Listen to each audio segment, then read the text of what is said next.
Well, Dami Onofico, I have been wanting to interview you for for a good while. And like I was saying over the weekend, I'm so glad that we caught up. And now I can finally say it's truly a tremendous honor to be able to have you on the show and have you part of Aaron's opinion. So, my first question, just like I would, ask every guest from around the world, in just a couple sentences, and from this question, we'll springboard into all of the other things I want to go over in this hour. But who is Dami Onofico? Mm, First, before we go into Dami Onofico, is first I would say it's a pleasure to be here. To pleasure to be on your show, You are and always welcome.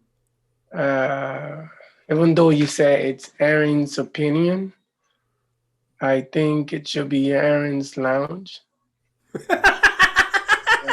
It is, Okay, now wait a minute. Okay, I have to stop you right there. Aaron's Lounge? Why should it be Aaron's Lounge? I think it should be Aaron's Lounge because you are bringing people in to sit with you. And that's why I think it should be Aaron's Lounge, I because tell you what. I tell you what. I love that material. I tell you what. How about you start a podcast called Domi's Opinion? Or no, you start a podcast called Domi's Lounge, and I'll keep my podcast as Aaron's Opinion. Okay? But Johnny Johnson's gonna love that. Oh, this is already material. Okay, but like I said, thank you for that. Um, but and that gives you a tip of the iceberg of who Dami is. Dami is a critical thinker. Dami is that young man who is from the way I speak first, people might be like, "Oh, he has an accent." Yeah, I am not American, but basically, Dami is born of a Yoruba descent in Nigeria, Lagos to be precise. Meaning that's the center of excellence as it is, not just as we know it, but that's the tagline of the city where I'm from. And uh, Dami is more of a personification of the city where it's from because it's a beacon of excellence on its own. Dami is an ambitious, inspirational young man who is good at finding ways to do things and solving problems, and yeah, that means that guy with a sense of excellence. And in the world that he lives in today, Dami is a journalist and an audio producer at the same time. In one word, say Dami is a multimedia journalist. And in a big bunch of words, you may say, oh, Dami, blind magic.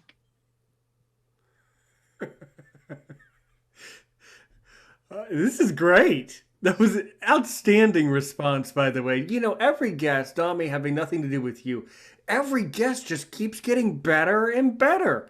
I mean, something as magical as about this thing. So Dami, as we've talked before in real life, by the way, I do know Dami in real life, by the way, so that's very interesting.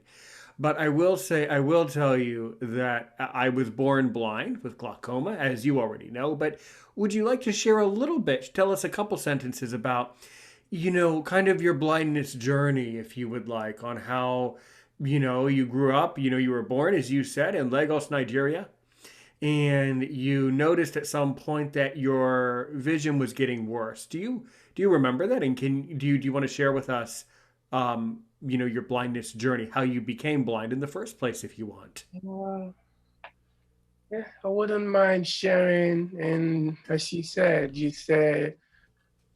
yes, we know in real life, and it's been it's been almost how many years? I would say almost 9 years we've known now.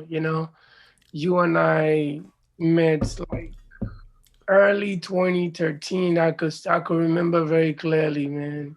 It was January, probably January 17th, 18 or 19 or something or 20, because I remember we went to Annapolis delegate and legislative house to meet with delegates to lobby around um, for some bills that we want passed, meaning bills or agenda that the NFB wants passed in the House, things of that nature. You're right. You're right. So Yeah, you know, for the listeners that don't know, NFB is the National Federation of the Blind. They are the largest advocacy organization for blind people in the world, if not definitely the largest in the United States, but definitely the world. Anyway, so yeah, yeah. but please, but if you wouldn't mind, please back to what I was saying before though. So can you share with us about your blindness journey? I appreciate the part about how we met. We're going Um, there. We're right. going there, and um, so just saying that was just to provide a context for how you and I know in real life. Oh, okay. This is more like coming back full circle after a mighty long time that we haven't met. So Indeed.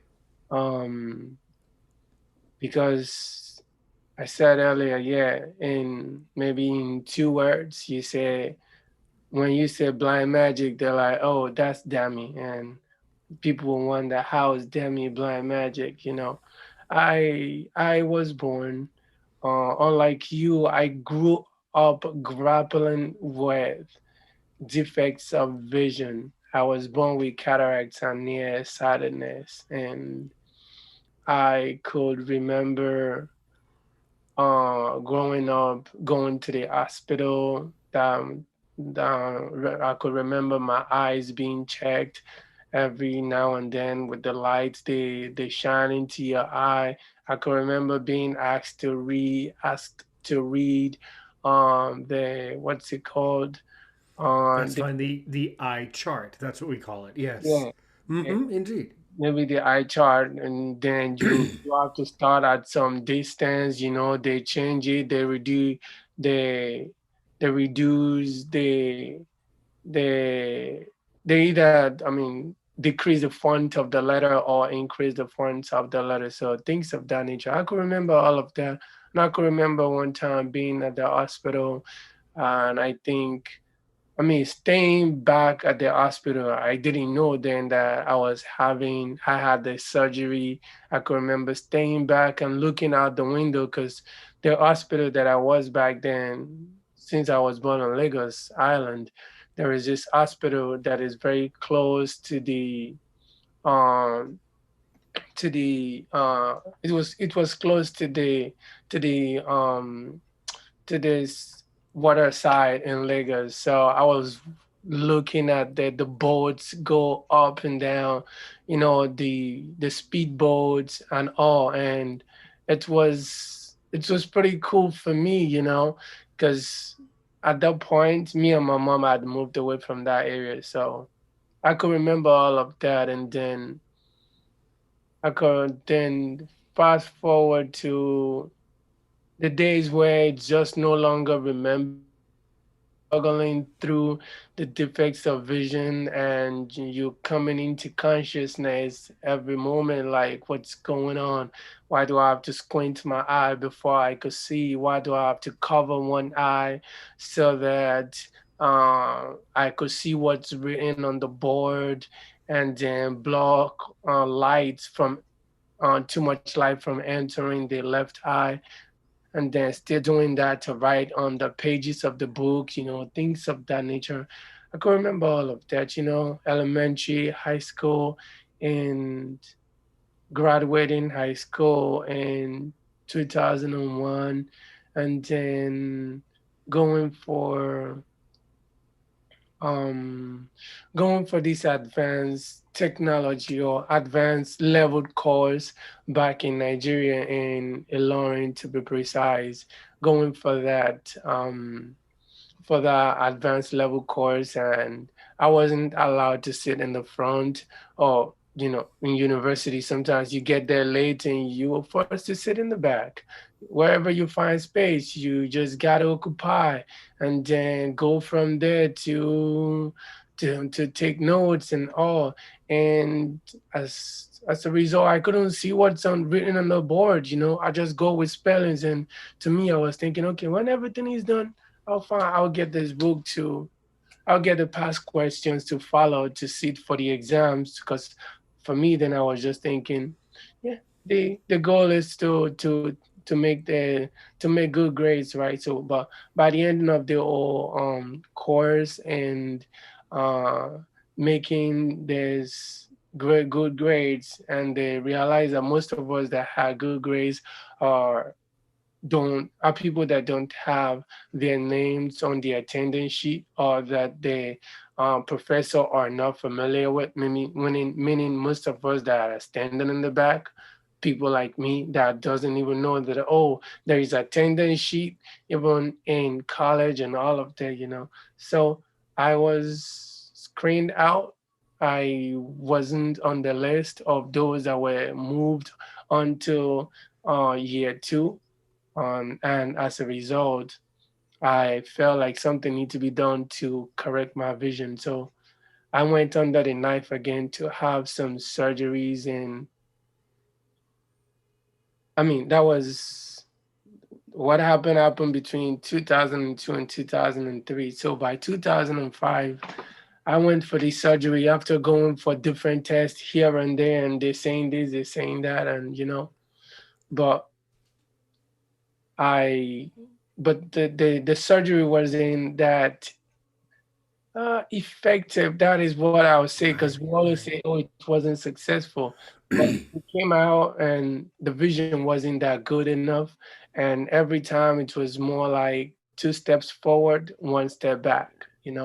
And after a series of like formal surgeries, and I was given this thick lens glasses that was more like Coke bottle, and I could barely even read normal print. I would have to enlarge the print to like 20, 24, 28 before I could even read very well. And I would have to read under a bright light, or under I mean, very, yeah, very under fluorescent light, things of that nature. And in the process, my uncle said, we should come to the States, and we kept going to the embassy. But I think even before those surgeries, I had been going to the embassy, but wasn't given the visa. But 3 years into my college days, I was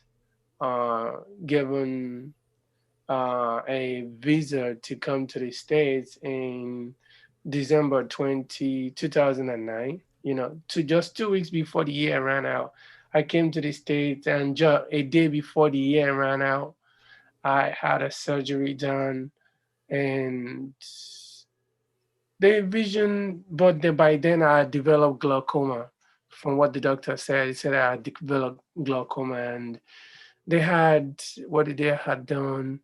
They had this lens implanted, and at the same time laser done. And I mean, the first 2 days it was like shine. I mean, the vision was bright, and all the surgery that I'd ever had before the point. The vision was always good at the first stage, like 5 days at first. Then as time gets by, I think as the doctor was taking out the stitches, the vision was going blurrier and blurrier. And I kept telling him that, oh, something is wrong. The vision is getting worse and worse. But he's telling me nothing was going on. But he lied to me. Long story short, he lied that, and this was had the surgery at Solomon's Eye Clinic at Bowie Health Center. and he was saying that, oh, the lens was in place. But by the end of 2010, while I was trying to um, get some assistance from Columbia Lighthouse for the Blind, I had this eye checkup with their clinic sort of. And I remember her name there. I think Dr. Dorsey was telling me that the lens in my left eye is falling out of its place. And for me, at that point, I was just comprehending too much things, and the things that the test that I was given and all, and I didn't ask what do I do at the point. But when she said the lens has fallen out of its place, I told my uncle, and I think a couple of days or a couple of maybe weeks or a month or two or so, we went back to the doctor. We told him, but he was telling me, he told me that it was still in place, that the lens hadn't fallen up. But before I realized it, I wasn't able to see anything anymore, because at the point I had that checkup, the vision was already blurry. Sometimes at that point, when I'm walking towards a glass door or a glass wall, I could barely tell. Until I've walked into it before I realize that, oh, it's a glass wall or a glass door. So, and I guess by couple of days into 2011, the vision had left me. But before it left, I had been learning to read and write in Braille. I started learning to read and write in Braille. And I would say my first Black Friday in the States, that was, I remember very clear, November 26th, 2010. I started learning Braille because I will write something on paper. I like to take notes, and when I take notes on paper, I couldn't read, and I couldn't read it back when I go to revisit it, and as a result, I thought, okay, I think I need to learn how to read and write in this new world that I'm in, and I just sort of catch on that way. So that was how my blindness set in, and Okay. All right. Excuse me. That's really good response. I want to qualify, meaning I want to back up some of the things that you were saying, and I do want to clarify too.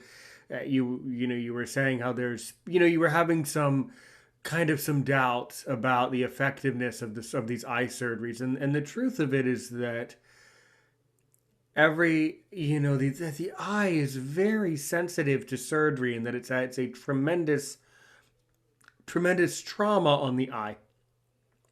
And every surgery has a slightly different result, even if the surgery is performed perfectly. So there's no perfect surgery for the eye. So I think that's a very important thing to note. So now I want you to walk a little bit closer, maybe 2012, 2013, when you started to get into university here in the States. Talk more about some of those experiences. you know, um, uh, just experiences. Coming from with me just learning to deal with my new situation of blindness. Learning how to read and write in Braille on my own by just following.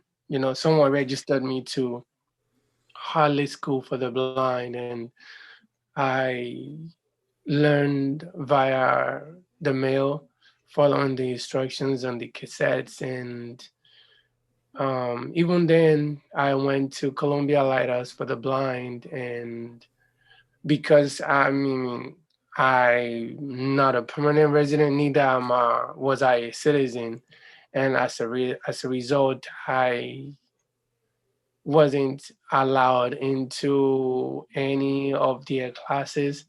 But the man in charge of the assistive technology class, then Mr. Kinhunde, I think so. I think he's from Cameroon or so. He gave me talking typer, which helped me a great deal. It helped my typing skills, my typing accuracy and typing speed, you know. So I was in the house just doing I would more like read in the morning. In the afternoon, I would do my typing skills, like just follow the talking type or do the exercises using my I first started with my JAWS demo that I had, and after a while, I started with that, and then in the evening I will pick up the braille or just after I finished. You know, for me, I was feeling like I was so behind, you know, in a new world that I don't know about. So I I just made it a routine. I did that every day, you know. So in 6 months into my braille lessons, I think, was it six? I would say seven or eight actually, because I finally got um mobility training opportunity to have mobility training from Columbia Lighthouse for the Blind after we had called letting them know my situation and all. So they gave me 6 weeks training. um they asked one of their intern to give me the training, you know, to show me how to move around and things of that nature. And being a quick learner that I am, and or maybe a determined learner, sort of, I soaked up everything that I was taught and began putting all into practice. Because around that time, I think about the time that I finished, let's say I learned how to move around between July and August. Around that time, while I was moving around my neighborhood, someone who a sister, I mean, who her sister happened to have vision problem too, told me about Martin Luther King Library.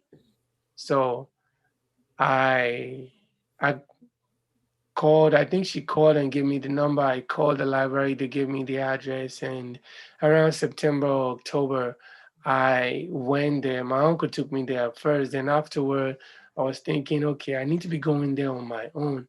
So his friend will come to pick me up, drop me, and then um, I will find my way home. Then after a while, and I was just thinking, I think after 2 weeks of his friend taking me there, I thought to myself, oh, I need to start going on my own, that it doesn't have to keep coming and coming to, uh, that I can't be where, I mean, that I would go on my own. And so I won't have to wait for when he's ready to come take me, you know. So I started going on my own, started putting those cane training to work, and soon after, um, I got the Metro card just before 2011 ran out or so, you know. And with all of that being achieved, I mean, me learning how to move around, and then I mean, at the library, I learned how to use JAWS to to browse the internet, because I was eager to start browsing the internet. I mean, creating and sending emails again, because I've been disconnected from friends back home in Nigeria and all. So that gave me the opportunity to set up um, a Gmail account when because even when I got there, I I got there late at that point because they've already had the classes set up. So I would sit in more like the open area, or call it the overflow, where they have their computers. So I would just go on the computer and I started reading what is on there, and I followed the instructions that I found there, and was able to open an account for myself. And a new world opened for me there. And by the time I I was able to make it into the class. I was ahead of the first class that they put me, and so they had to put me in the advanced class, And in the middle of all of this, I was still learning how to read and write in Braille. So by the end of 2011, I had mastered how to read and write in Braille, and I was moving around on my own, things of that nature. So, but before that year ran out, I had started thinking, was it that year? I think the next year, no, that year, that 2011. I think around October or September, or around August, September or so, I applied to Prince George's Community College because I felt like, okay, now that I've been able to sort of have some rehabilitation, or yeah, rehabilitation in a way of myself to my new situation of blindness, I should get back to school since I left school to come here. And my philosophy is that I've got to acquire some skills, you know, that I can later on render for somebody or for an organization to be paid. That way I am making a living, right? Just to have a livelihood in a way. So I started school over, but I didn't start just all over like that. So I had to wait till um, I have my status changed from by the immigration. But then I was admitted into PG in that year, 2011, but I couldn't start because of my status, being that I came into the States as a visitor who was here for a medical treatment. So it took me like a year, yeah, like 2012, the whole of 2012 to have my status changed and all. Then by 2013, I started school over, and it's it was pretty cool having learned how to move around on my own with the cane, having learned how to use the computer with a screen reader software like JAWS, and having learned to read and write in Braille, because everything sort of helped me to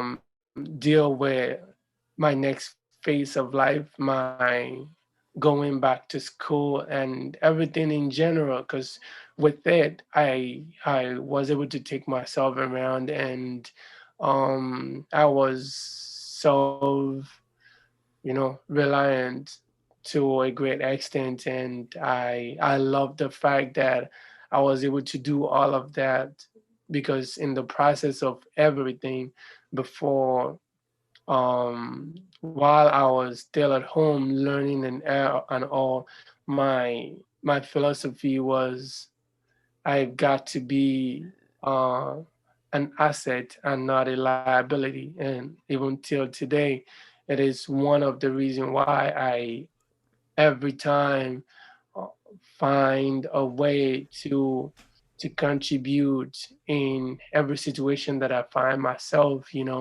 Never try to be a burden in any way, but rather be an asset, contribute your quarter the best you can to your community, to your surrounding, to whatever is going on around you. So that helped me when I got back into college, to start from scratch. And because I've been bitten by the bug of um, mass communication before I left Nigeria, I decided to go for mass communication since I had another opportunity to start all over again. Because back home, I was majoring in sociology, but I I love hip hop. I love radio, and I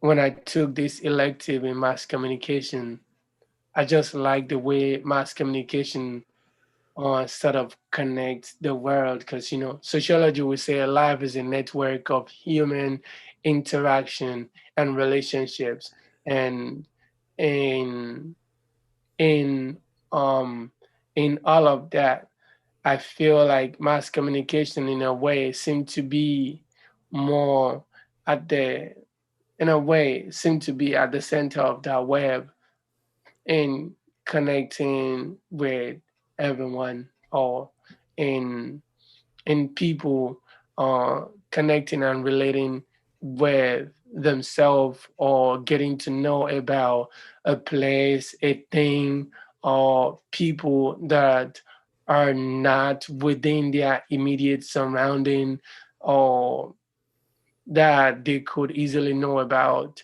at a particular point in time. So I see mass communication to be uh, more like at the center of the web, and I went into school to major in mass communication, and yeah. Yeah, yeah, yeah. I'm really loving everything you're saying, and I think you're really starting to segue into exactly where we need to talk about. So, Tommy, currently, employers, um, around the country, as I've told you off air, I know many of them, but one that I know in particular, who I'm going to give this video to, for their review, and so that they can actually start to get in touch with you. One question that they should ask you is, and I appreciate that you're an asset rather than a liability. But so currently, what is your so you hold a master's degree at this moment, right? Yeah, I have a master's in audio technology. Okay, so if I were this particular company that I mentioned to you off air, and if I was that company, why do I need to hire someone with a master's in audio technology?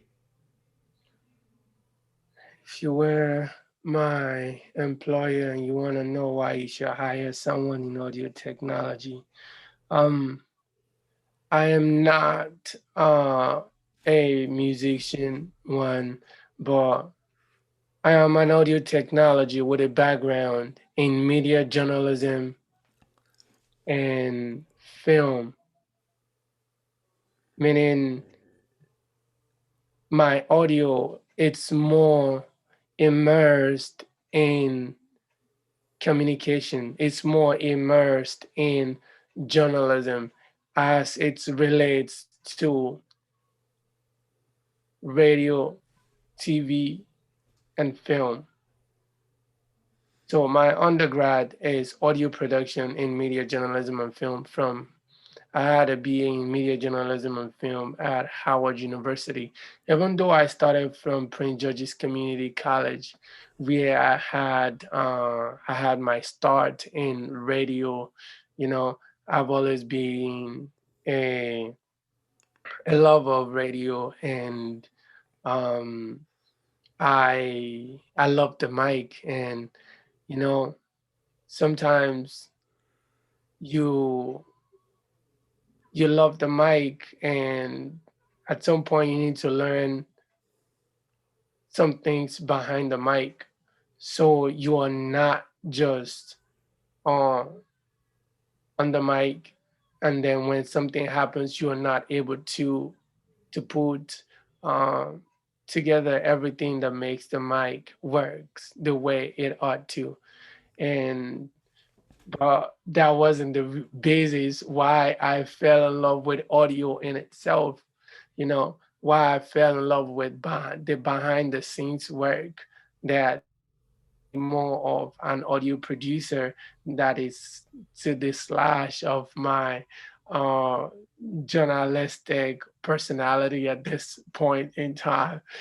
So it's it's this that while I was taking some communication classes, and because I've always loved writing, public speaking, and radio in itself, I realized that, or in the process, my ears were awakened to audio, and then I realized the power of storytelling, because you can't tell a story. Telling a story goes beyond just being on the mic and speaking to the people, to the public.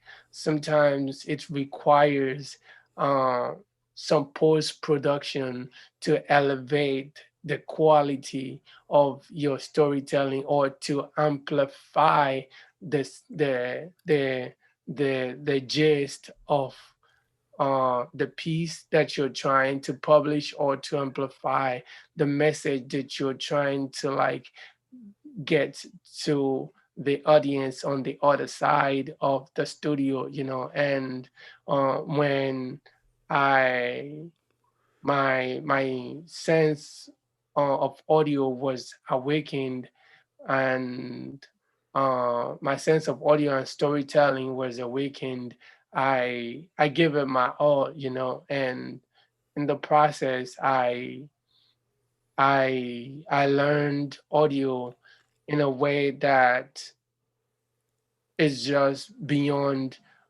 being on the mic and speaking and moderating or emceeing a show, or working as a presenter or as a host, to sort of putting together. I learned the concept, or the essence of putting together a script, or a copy, as we will call it, for either a promotion that you're trying to create for the audience, or maybe a script that you're trying, maybe a show that you're trying to create based on the script that you're right. Like most of um the news show that you probably hear, like the news podcast, they don't just tell the news off the top of their head, it's, they have a script being written, so I learned all of that,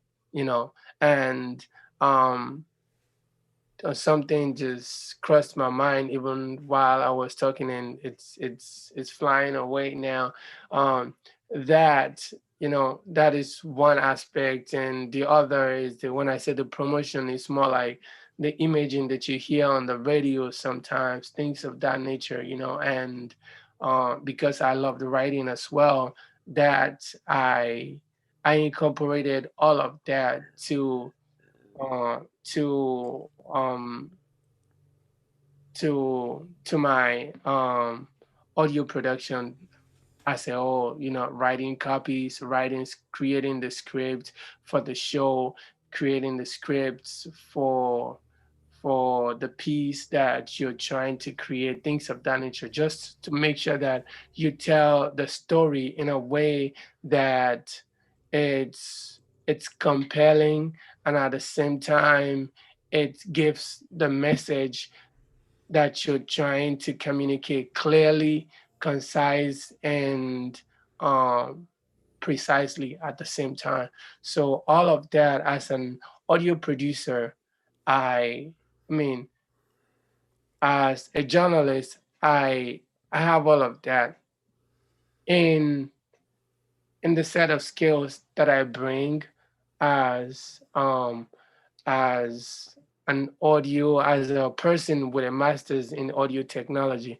But what makes the audio technology in itself, all of that, what I just said, is more of the journalistic side of me, which is like the foundation of this audio technology person or audio technology expert of me, in the sense that after all of that is done, after the recording is done, when it comes to audio technology, you have to edit the audio, you have to um, engineer the audio, you have to compress the audio so as for you to have a concise and or pristine sound, a clear, pristine sound, and at the same time, when um yeah, so as to do all of that. So as an audio technology expert, I bring all of that to the table. Then when you couple that with the foundation on which it is, you have a full package of a person who could tell a story from scratch and goes through the arc to deliver a compelling audio that will paint or evoke a vivid picture in the mind of the audience, and at the same time elicit uh, an emotion from the audience as though they're watching a movie or a TV. Yeah. Yeah. Now we're getting somewhere. So, in other words, if my person that I know in the industry, if they were to hire you or if they were to give you volunteer work, meaning non paid work, because I do know that the person who I'm going to be speaking with very shortly is someone who probably at this particular moment does not have a paid position. And on or off air, I hope I know that you realize that this opportunity, the first opportunity that's coming up is a volunteer position. So it's not paid. But I think that what you're telling me shows me that your skill set is an asset to the station. In other words, your skills are worth paying for, in my opinion. If you're able to do all of those things, then they should pay you to do all those things, to evoke images and to really create a movie with sound, as as you say. I think that really that's something that's payable. That's not a volunteer skill. That's a career. So my hope actually is that you would be able to perform so well as a volunteer that they would need to pay you. That your talent would be so great that it would be something that would produce more revenue for the station, and then they would have to give you some revenue. So that's really what I think about that. I think that you're very, very, very much on the right track.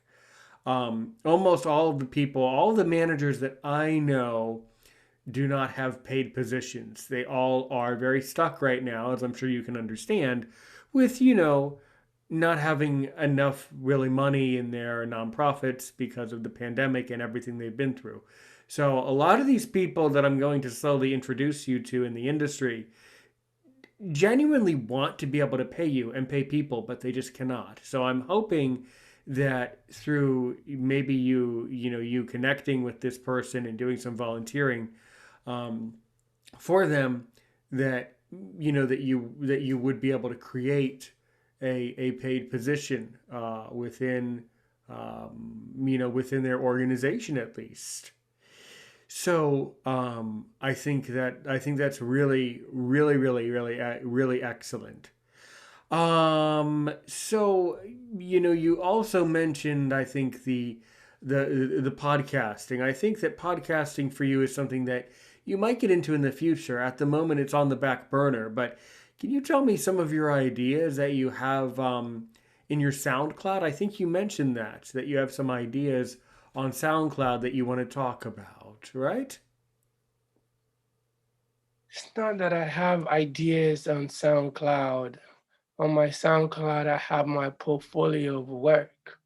All that I Oh, mean, all that me talking to you and talking about, I've been in this industry for almost going to like almost 9 years now, And even though my first 2 years were just okay, um, were just getting my feet wet, but 7 good years of I have 7 good years of portfolio of work on my SoundCloud. So it's not that it's not like, oh, I just began today, oh, okay. Me. Well, here, So let me ask this. Is it possible off air for you to send me the link to your SoundCloud?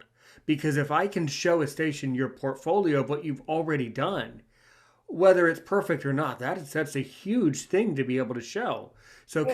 can I have your SoundCloud? Can I have your SoundCloud link? I'll share it with you once we're done. It's simple. It's SoundCloud slash SoundCloud.com/ my first name Ibrahim hyphen Anafico. But I'll send it to you. You Please know, send, yeah, and I will yeah, I'll send it to you so I you will can promise copy you it. that I will send that link along with this recording over to our connection that we have. So yeah, he would definitely, my friend would definitely want to know, do you have a portfolio of what you've already done? I think that's really, really excellent. So that's really good to I hear. work there Hmm. from Howard University radio work to Sirius XM to Voice Hmm. of America Hmm. Hmm. to the Neo Elite when I volunteered for them. Okay. And, So this is, I mean, this we're really starting. I until mean, my own. we're really starting to get to the meat and potatoes here. I mean, this is really we're really getting this is really good for you. That we're really getting I'm really squeezing the information out of you. So it turns out that on this profile, a station can hear the work that you've done for VOA, these different organizations, and they can hear the types of projects that you've already worked on, right? That's critical. This is a If you critical come step. across anybody that says they have a master's and they don't have anything to show That's for you know what, Dami, academic, you know what, my friend, you bring up a very good point. In American society, we have a lot. Unfortunately, there are people that fake these things and have make stuff up. I mean, you are not that person. You're real.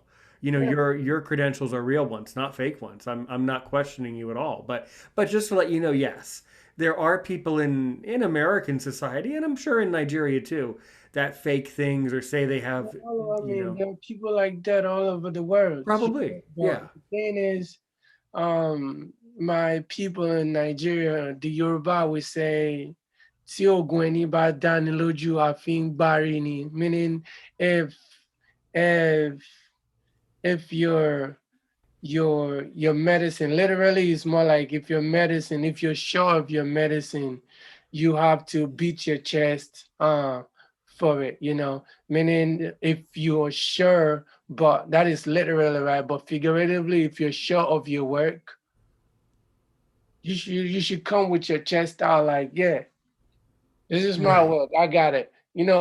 Like you got to show off that, yeah, I did it. Not Mm. that you be hiding and not be able to say, uh, like Kevin Hart says, you know, say it with your chest. You gotta share it with you gotta say it with your chest, like, yeah, I did it, and you gotta be confident but bold about what you did, or if you're sure of what you've done, if you're sure of what you did, that this is what you did, and they're asking you, are you the one? That you're like, yes, like the army will do when they talk. You got to stand straight with your chest out and say, yes, I did it. You know, just that, man. Not in pretty much to it. You've just got to be real. You've got to be confident of what you've done, and for me, it's it's always staying in the field. The rule, what did it say? The rule, 1,000 hours. Oh, is it 10,000 hours? The outlier rule, the 10,000 hours rule. To be very good at anything, you have to at least invest 10,000 hours. So I am still investing my hours, and because I feel like sometimes I slack off, and I can't Mm. count the hours, but then I make sure I stay at work to keep pushing just keep pushing all stops and making sure you're moving forward in one way or the other in the field that you are and in your skills as well. You've got to be pushing your bound, competing with yourself and excelling yourself, because no one else would ever make you better but you know, even though you might have some other people that you look up to. I have people that I look up to. Sometimes I ask my supervisors at voice at Sirius XM that, look, oh, this is my latest demo. I will send it to him and I ask him like, what's the latest thing that he has done, and they will send it to me. Then I'll compare and contrast. Where am I? You know, because even though I produce podcasts, you know, I mean, my work as uh crosses, um it encompasses radio imaging, promo for radio. It encompasses from radio imaging and podcast, you know, from something of 10 seconds to a piece of 24 minutes. You know, it's that wide range, and it's always pretty cool to be able to do things of that nature. And in some cases, I am not the voice on those pieces. In some cases, but in most cases, I put them together. I am not the voice, but give me something and let me know what the story ought to go, out the story, the story you're trying to tell, and I will go about to tell that story in a way that is compelling and at the same time interesting. You know. Yeah, yeah. I completely agree with you. I think we're definitely in the right direction here.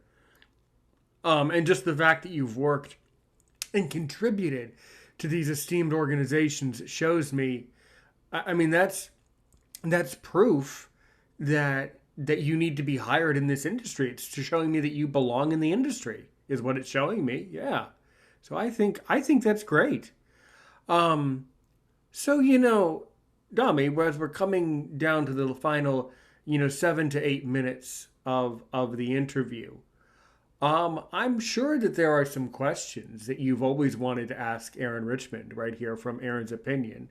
I'm sure there's always some questions that you've wanted to ask in my lounge. So, as we're lounge, no, I'm not going to let that go. No, no. So Ah, as I'm not, yeah, oh, I'm not going to let that off the hook. I'm gonna have a fixation about lounging and lounges. But yeah. as we're lounging, what do you really want to know about me? What are some burning questions that you've always wanted to know? I'm an open book. Go right ahead.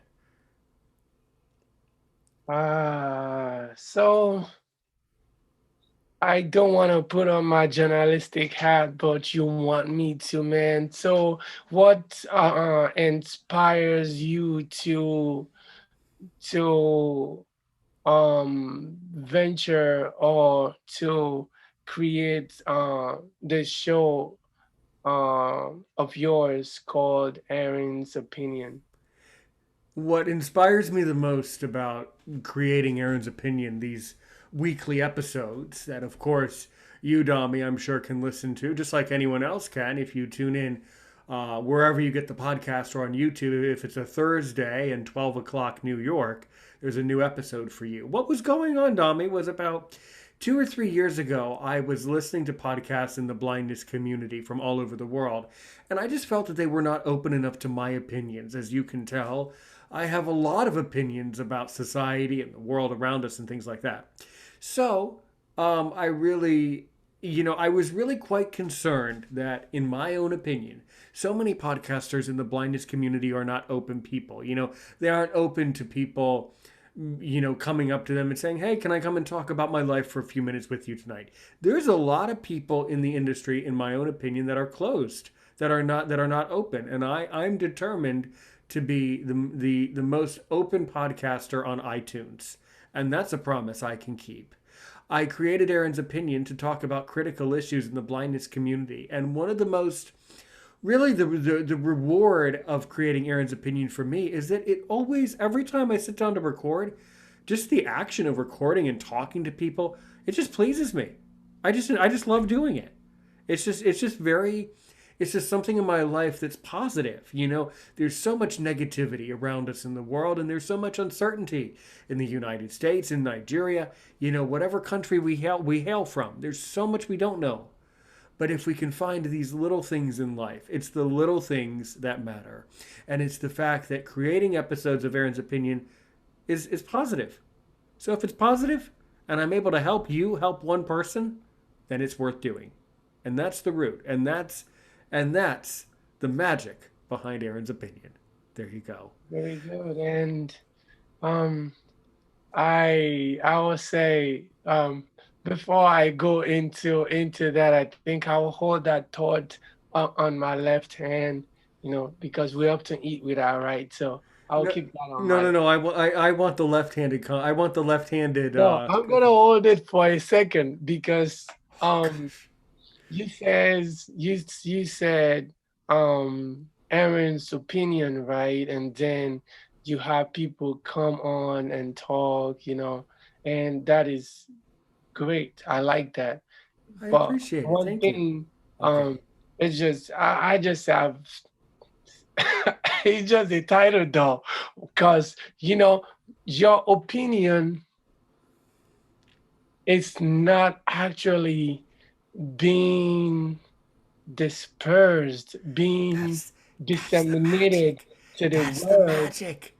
Because I'm inviting Dami to share Dami's opinion. It Right. means So the in magic that is case, it's about your opinion. it's not That's the even magic. about my opinion. It's about giving people insight into my life. Right. People who don't know me, right? Right. You took me and more like present me to the people that are in your listenership, to your listenership, basically. You Right. present me to your listenership. And in that process, except we are talking about a point where we go back and forth, that is when your opinion will really come out. But in this case, the reason why I'm saying I'm holding something in my hand, it's like what you're talking about when you say for people to open up to say something. In my head, I'm like, oh, what a title of a podcast. Open up. My bad. So that is me right there. Just that's why I'm like, okay, I'm gonna hold that thought on one hand. That is more like saying, oh, we have a podcast called Open Up. And you know what? When your opinion, if this might just be something of a thought though. I mean, if we want to get more of your thoughts, or if you want to get more of your thoughts out in a way, as you when you pick a point, be ready to talk full-fledged on those points. Someone might be there to be the other person whom you bounce off those ideas, but the person won't be talking much, but just be right there to prime you to get your thoughts out, to prime you to talk about one thing or the other. And afterwards, maybe the audio could be edited in a way that, okay, it goes from one point, then maybe a question, then to another. I'm just thinking though. I mean, just a thought, because of what Great. you said. Great. So that was why I had to sort of I um appreciate it, man. I come with that. appreciate it. So I hope that this interview has helped you. What my only hope Um, my is that this interview has been of service to you and of help to you, so that when you um, talked here, come back to your microphone. oftentimes, interviews may not be sort of to help the person, it is to help the people on the other side. True. I think you're And right. I it think it may goes come both ways. around, it may boomerang to It help will. the people on that show as well. So on my part, it will be, I'm not looking into it for me, actually. I'm looking into it for others who will be listening to it to realize or find something that resonates with them, that help them to realize that, wait a second, I could do this, or I could go about doing this way, or something of some sort, and they go about, you know, doing those things, turning things around for themselves. That will be something that will I will delight more from, because oftentimes you hear people, I mean, even me, when I listen to shows, or when I talk to people, sometimes you learn something by maybe one sentence, maybe one word they say, trigger something up in you, to look at things maybe in a different way, maybe to spur you to do things in a different way, to spur you or swing you into action in a way that bring about something um great in your life, or in the lives of people around you, or who knows, might just be something that an inspiration springs from, you know. Well, Dami, we're out of time. I must tell you, it's been an honor and a pleasure, and I tremendously enjoyed the conversation. By the way, if someone wants to get in touch with you, how can they do it? If someone wants to get in touch with me, how can you do it? Professionally, Right. I think we'll do it this way. Professionally, someone can get in touch with me at, okay, it's so easy this way, because when I want to do the professional one, it's gonna be my first name and last name, and that may be too difficult. So it's mind of the heart at gmail.com. So it's M as in man, I as in ice, N as in Nancy, D as in dog, O as in Oscar, F as in Frank, D as in diamond, H as in ham, E as in elephant, A as in apple, R as in ring, and T as in Tom at gmail.com. And that way I could I could get people's email, and I could, yes, reach back out to them, and maybe a conversation could start from there. And I guess you will be I will send you my SoundCloud, but if the person don't get to read where the SoundCloud is. So the SoundCloud basically is soundcloud.com/, I as in ice, B as in bag, R as in ring, A as in apple, H as in ham, I as in ice, M as in man, hyphen, O as in Oscar, N as in Nancy, A as in Apple, F as in Frank, E as in elephant, K as in kite, and O as in orange. And there you'll find my work. And I hope you enjoy listening and checking out uh, my work. And I must say, it's been a pleasure being on Aaron's Lounge, which I was. Yeah, come and think of it that way. I just want to say it the way you say it, but then too bad, just as it goes, sometimes, maybe You tonight just we you are just want doing every definition, and they'll be like, who changed it? If they ask you, tell them it's blind magic. All right. Okay, let's go with that. That was a great episode, everybody. I'm glad that Dami enjoyed it. I certainly enjoyed recording with him. Thanks so much, everybody. As I say in the outro, I really enjoyed recording with you. As I say in the outro, but I'll say it right here. I do have a slogan for Aaron's opinion. It's of course help one person today, help a million people tomorrow. Dami, it's been an honor. It's been an honor having you on the podcast, and you are always welcome to lounge with me anytime you like. Cool.